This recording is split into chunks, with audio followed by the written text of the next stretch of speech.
The year is 1474. The shadows are lengthening across the cobblestones of Basel, Switzerland, and an entire community finds itself standing right on the precipice of supernatural terror.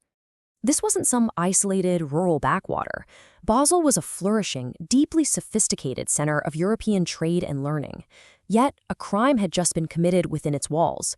A crime so totally heinous and unnatural that the townspeople genuinely believed the very soul of their community was on the line. The criminal was promptly arrested, granted a formal defense attorney, and brought before a solemn, high-stakes judicial proceeding. But the accused standing in the dock wasn't a thief, a murderer, or a political rebel. The defendant in this trial was a local rooster. And the crime that had plunged the entire city into a state of sacred dread, the rooster had laid an egg. Now, you might think they'd just brush this off as a weird biological fluke, but under the strict theological laws of the era, this event was classified as a Lusus Naturae, a freak of nature. It was a terrifying anomaly that demanded a severe and immediate legal response just to keep the cosmic order from completely unraveling. Animal trials were actually a deeply ingrained, frequent part of Occidental culture, with records showing over 200 cases spanning 1,000 years. In this specific courtroom, the prosecution solemnly tested 3 distinct judicial hypotheses. Was this animal merely a creature of instinct? Was it an instrument of God, sent down to punish the town? Or was it a vehicle for the devil?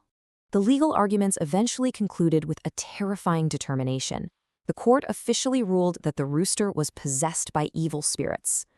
Just like that, a bizarre courtroom scene mutated into a real episode of existential dread, all rooted in one very specific, monstrous fear.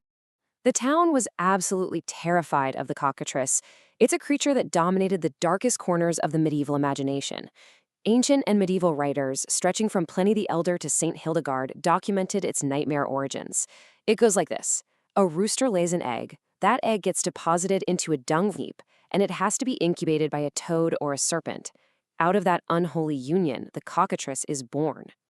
Also known as the Basilisk, this hybrid king of serpents was lethal.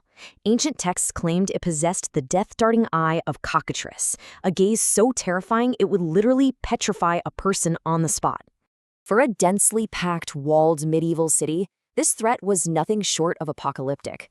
Beyond that petrifying stare, the beast reportedly had toxic breath capable of spreading plague and wiping out livestock.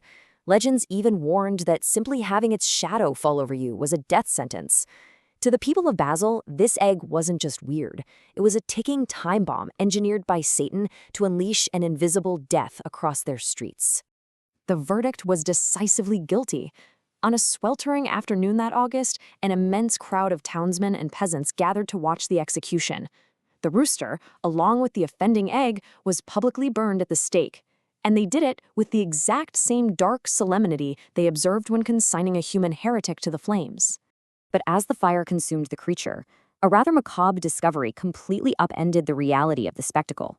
The executioner, sorting through the charred carcass, found 3 more eggs resting right there inside the bird. Which forces us to ask a pretty profound question. How exactly does a rooster lay an egg? The answer, completely hidden from those medieval philosophers, fundamentally changes the entire narrative of the Basel trial.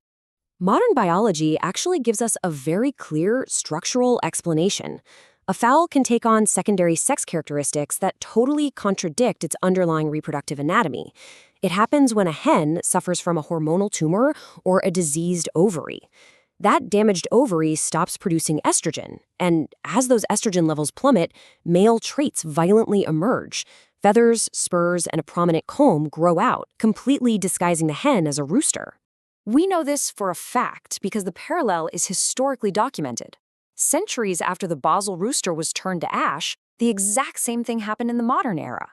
In 1922, there was the rooster of Madison in Wisconsin.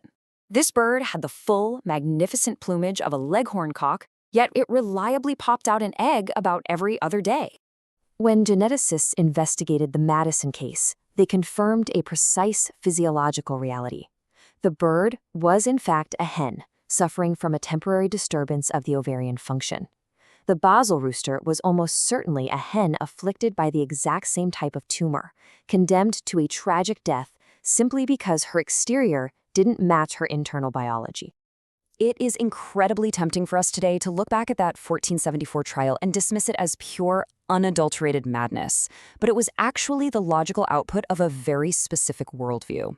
You see, medieval Europe operated heavily under the philosophy of animism. They truly believed nature was absolutely saturated with spirits, entities that were personally and intentionally responsible for the events happening all around them. So bringing an animal into a formal courtroom wasn't an act of insanity. It was an attempt to build a forensic matrix. By taking a biological anomaly and subjecting it to rigorous legalistic scrutiny, they were desperately trying to map out the unseen world, establishing a hard, defensible line between the natural and the supernatural. In fact, historians argue that this exact state of mind, this intense legal examination of nature, was a necessary crucible for modern science to emerge. It literally paved the long road toward disenchantment. That slow, agonizing societal shift away from seeing a demon-possessed bird and moving toward recognizing a purely biological anomaly. And the legacy of that rigorous legalistic approach absolutely outlived the flames of Basel. More than a century later, the brilliant astronomer Johannes Kepler, the man who mapped the laws of planetary motion, spent an entire year defending his own mother in a witchcraft trial. He utilized the precise legal logic of natural processes. He argued against supernatural miracles, essentially deploying the foundational logic of that very Basel courtroom to save her life. The trial of the egg-laying rooster remains this profound, almost haunting intersection of law, nature, and myth. It forces a stark evaluation of how we, as humanity, try to govern the unknown, desperately assigning moral and spiritual responsibility to the mechanical failures of biology. So was this just a tragic glitch of flesh and hormone? Or does our desire to impose order on chaos reveal a much deeper truth about our own nature?